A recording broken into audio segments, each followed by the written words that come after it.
Olá, povo de Deus.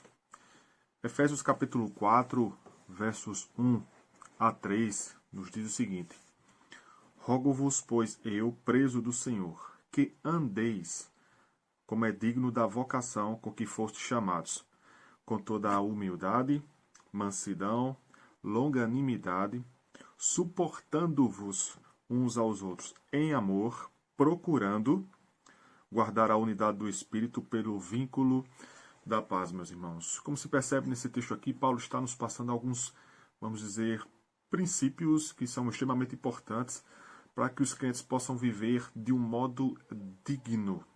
E esta vida digna e este modo digno, meus queridos, começa através da unidade da igreja. E ele faz isso, pode observar, conforme o verso 1, este pedido do apóstolo Paulo é feito através de uma súplica. É como se ele estivesse olhando para a igreja e diz assim: meus irmãos, eu rogo-vos, eu vos suplico, eu vos peço, por favor, para que vocês possam andar como é digno da vossa vocação, meus irmãos. Então, Paulo está apenas pedindo que esses irmãos possam andar de modo digno. Andar de modo digno é andar dignamente. Mas o problema é que isso foi deixado por muitos cristãos, ainda mais num período do qual nós nos encontramos, meus irmãos. Nós não podemos esquecer, meus irmãos, que nós somos o povo de Deus, nós somos chamados para ser um só povo, uma só igreja, e devemos demonstrar, devemos manifestar a união e viver em amor de uns para com os outros.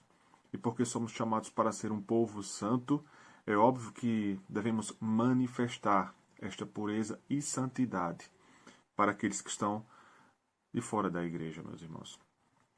Portanto, a união e a pureza, o amor e a santidade são os aspectos fundamentais de uma vida digna do chamado divino para a igreja, meus irmãos. Portanto, em primeiro lugar, como eu devo andar de forma digna, conforme a orientação do apóstolo Paulo? Observando o versículo de número 2, Paulo vai dizer que devemos fazer isso em humildade. Humildade, meus irmãos, é a capacidade de reconhecer suas limitações. O apóstolo Paulo começa discussando sobre a humildade porque justamente a humildade não fazia parte do contexto grego e dos romanos naqueles dias. Humildade era o mesmo que fraqueza. E, portanto, esta palavra não fazia parte do dicionário daqueles homens. Então, meus irmãos, é importante reconhecermos que sem humildade é impossível haver unidade. Em segundo lugar, o pedido do apóstolo Paulo se dá para que os irmãos possam andar em mansidão. Mansidão é o mesmo que cordialidade, brandura, gentileza, amabilidade. John Stott comenta o seguinte a esse respeito: mansidão não é sinônimo de fraqueza, pelo contrário, é a suavidade dos fortes, cuja força está sob controle. É a qualidade de uma personalidade forte que é, mesmo assim, senhora de si mesmo e serva de outras pessoas, meus irmãos. É importante que se diga que essas duas virtudes, mansidão e humildade, meus irmãos, foram encontradas em perfeita harmonia em nosso Senhor Jesus Cristo, quando ele mesmo se descreve como sendo manso e humilde de coração. Portanto, temos um bom exemplo a seguir. O homem manso pensa muito pouco nas suas reivindicações pessoais.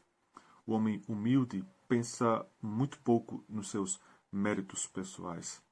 Além de mansos e humildes, somos chamados também a sermos longânimos. Longanimidade, meus irmãos, é o mesmo que paciência. Longanimidade é a capacidade de suportar as adversidades, é a capacidade de suportar as pessoas irritantes. Longanimidade, meus irmãos, é o tipo de indivíduo que não é aquele que mata com um tiro de canhão um mosquito. Além de humildes, mansos e pacientes, meus irmãos, ou seja, longânimos, somos chamados também a suportar uns aos outros. Suportar o outro é o mesmo que servir de amparo. Suportar ao outro é resistir à agressividade gratuita do meu irmão.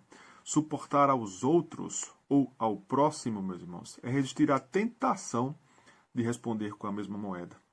E o objetivo de tudo isso, conforme Paulo nos expressa aqui, é manter o vínculo da paz.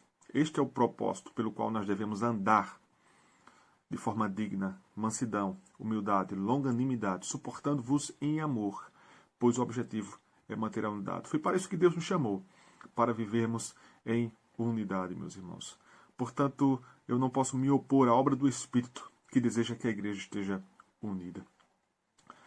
À medida que causamos desavenças na igreja, entre irmãos, à medida que o vínculo da paz é rompido no seio da igreja, por quaisquer motivos que sejam, meus queridos, como a escolha de um político em período eleitoral, nós estamos nos opondo à obra do Espírito de Deus em unir a igreja, meus queridos. Por fim, o verso de número 3 diz que devemos fazer todas essas coisas de forma diligente. Paulo vai dizer procurando. Isto pode ser traduzido por esforçadamente, diligentemente, meus irmãos.